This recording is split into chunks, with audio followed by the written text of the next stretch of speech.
अस्सलाम वालेकुम, मैं हूं तहरीम फातिमा और आप देख रहे हैं मेरा फेसबुक और यूट्यूब चैनल। उम्मीद करती हूँ आप सब लोग भी खैरियत से होंगे। हर गुजरते दिन के साथ कैदी नंबर 804 जो है वो सुरखरू हो रहे हैं। कल इस्लामाबाद हाईकोर्ट की जानिब से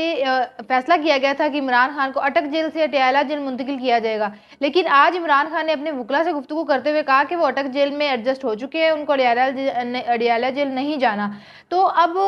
यह देखा जाए जो इमरान खान के मुखालिफ लोग हैं, इमरान खान के दुश्मन हैं, वो इतने कम ज़र्फ़ हैं और इतने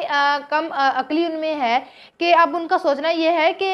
वो सोचेंगे ये कि अब अगर ये इमरान खान अटक जेल में एडजस्ट हो गए हैं तो इनको जेल हुकाम की जानिब से कोई रिलीफ दिया जा रहा है और इसलिए वो अब अडियाला जेल में शिफ्ट नहीं होना चाह रहे। लेकिन अब इमरान खान ने मना किया तो वो ज़बरदस्ती इमरान खान को अटक से अडियाला जेल मुंतकिल करेंगे और ऐसा ही हुआ। आज इस्लामाबाद पुलिस की भारी नफरी इमरान खान को अटक से अडियाला जेल मुंतकिल करने के लिए पहुंची और इमरान खान को अटक जेल से अडियाला जेल मुंतकिल कर दिया गया। जब आज इमरान खान के वकला इमरान खान से मिलने गए तो मुलाकात के वक्त इमरान खान के वकला ने इमरान खान ने अपने वकला से बोला कि अगर आप सियासत के लिए जेल में हैं तो ये अजाब है, लेकिन अगर आप आज़ादी के लिए जेल में कैद हैं तो ये ऐन इबादत है और मैं जेल में गुजरे हर लम्हे को इबादत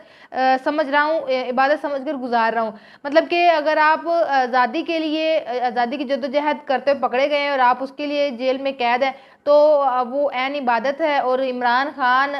जेल में जो वक्त गुजर रहा है उस हर लम्हे को इबादत समझ कर गुजार रहे हैं। ये बात की गई इमरान खान की जानिब से अपने वकला को, जब आज इमरान खान के वकला उनसे मिलने गए तो फिर आज इमरान खान को अटक जेल से अडियाला जेल मुंतकिल कर दिया कि अब इस्लामाबाद की पुलिस भारी नफरी इमरान खान को अडियाला जेल मुंतकिल करने के लिए पहुंची थी अटक जेल में। और उसके साथ साथ इमरान खान को तो एक जगह से दूसरी जगह मुंतकिल कर दिया गया उनके माइंड लेवल के मुताबिक कि शायद जो है अटक जेल की जो पुलिस है काम वो इमरान खान को रिलीफ दे रही है, तो साइफर केस में फिर उनको आज अडियाला जेल पहुंचा दिया गया ले। और इसी के साथ नवाज शरीफ की अगर वापसी के हवाले से देखा जाए तो काफ़ी बहस व मुबाहिसा हो रहा है कि जब नवाज शरीफ वापस आएंगे तो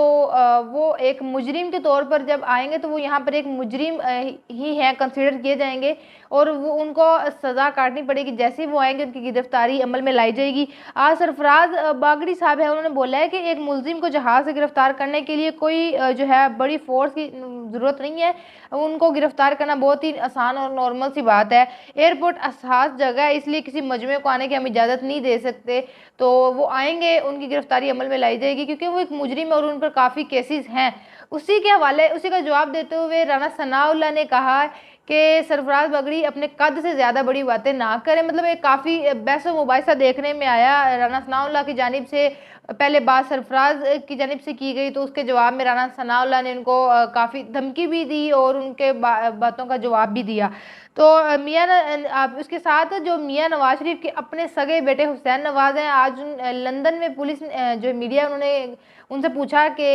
वालिद साहब की वतन वापसी के हवाले से आप क्या कहेंगे, मियाँ साहब वतन वापस जा रहे हैं, तो उन्होंने साफ साफ हाथ खड़े कर दिए कि मेरा सियासत से कोई ताल्लुक नहीं है, ना मेरा इनसे कोई लेना देना है सियासत से, तो मुझे ज़रा दूर रखा जाए। तो बाप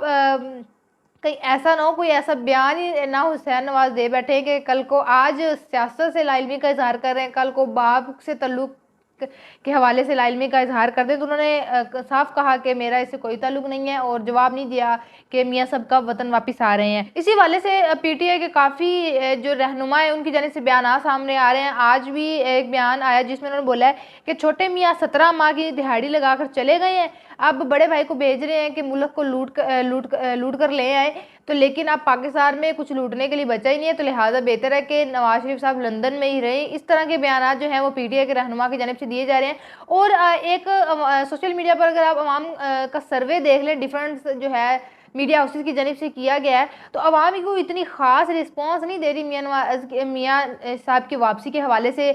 पब्लिक सर्वेज किए जा रहे हैं कि मियाँ साहब के जो वापसी है उस पर इस्तकबाल के लिए क्या आप जाएंगे, मुख्तलिफ मीडिया हाउसेस कर रहे हैं। तो अवाम तो बहुत ज़्यादा तपी हुई है और तरह तरह के जुमले जो हैं वो नवाज शरीफ के बारे में कही जा रहे हैं कि अब वतन वापस क्या लेने आ रहे हैं, सब कुछ तो लूट कर पहले ही लंदन ले जा चुके हैं, तो लिहाजा अब कोई ज़रूरत नहीं उनके वापस आने की। इस तरह की बातें की जा रही हैं। कोई कह रहा है कि अभी सिर्फ ये बोला है 21 अक्टूबर, साल नहीं बताया है कि 2023 है 2024 है, कौन से साल में वापस आना है। तो अवाम भी कोई इतना अच्छा रिस्पांस नहीं है अवाम की जानिब से, और जो सर्वेज हमें देखने को नज़र आ रहे हैं उस हवाले से तो कहीं भी नहीं लगता जो राना सनाउल्लाह कहते हैं कि नवाज शरीफ की इस्तकबाल के लिए 1 लाख लोग एयरपोर्ट पहुंचेंगे, तो 1 लाख क्या, अगर आवाम का आप रिस्पॉन्स देख लें तो चंद हज़ार लोगों को भी इकट्ठा करना बहुत मुश्किल हुआ खड़ा है यहाँ पर। तो पाकिस्तानी सियासत की कुछ समझ नहीं आ रही, सब कुछ अंदर ही अंदर मिक्स हो जा रहा है। एक तरफ इलेक्शन के हवाले से बयान दिए जाते हैं, दूसरी तरफ मियां नवाज शरीफ की वापसी के हवाले से, फिर बीच में इमरान खान की अटक जेल से अडयाला जेल मुंतकिली होती है,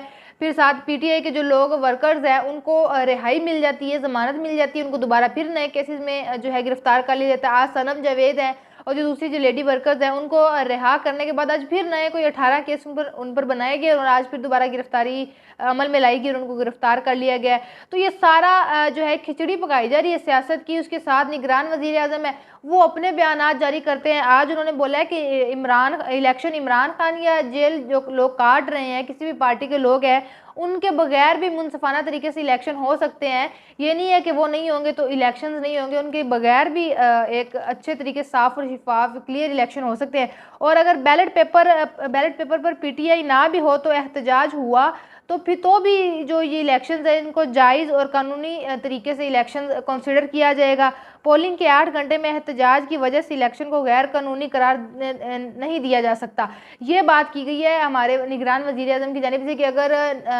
जो इमरान खान है या जो दीगर लोग हैं वो नहीं भी होते तो उनके ना होने के वजह से इलेक्शंस नहीं रुक सकते, इलेक्शंस होंगे। अगर एहतजाज अवाम करती है तो उन 8 घंटों के एहतजाज की वजह से इलेक्शन को हम गैर कानूनी कंसीडर नहीं कर सकते, वो एक अच्छे और क्लियर और साफ शफाफ इलेक्शंस ही होंगे। फिर इसी के साथ ही सागडर के खिलाफ आमदन से ज़ायद साजात पर जो है वो नया प्रेफरेंस दोबारा खुल गया है और एहतसाब अदालत ने उनको 10 अक्टूबर को तलब कर लिया, 10 अक्टूबर का टाइम दिया गया है इसहाकडार को अदालत में पेश होने का। तो अब आपको क्या लगता है कि इमरान खान ये जो सारा प्रोसीजर चल रहा है आज इमरान खान के हवाले से सियासत में, अटक जेल से अडयाला जेल की मुंतकली जो की गई है इमरान खान की, और फिर जो लेडी वर्कर्स हैं उनको जमानत का हुक्म जारी कर दिया जाता है, रिहा हो जाती है, उसके बाद फिर कोई नए 18 केसेस में उनको गिरफ्तार कर लिया जाता है। और अनवरुल्लाह काकड़ जो हमारे निगरान वज़ीर आज़म है उन्होंने जो बयान दिए कि इमरान खान और जो दीगर जो इमरान खान के साथी हैं जेल काट रहे हैं उनके बगैर भी इलेक्शंस हो सकते हैं और क्लियर और साफ शफाफ इलेक्शन हो सकते हैं।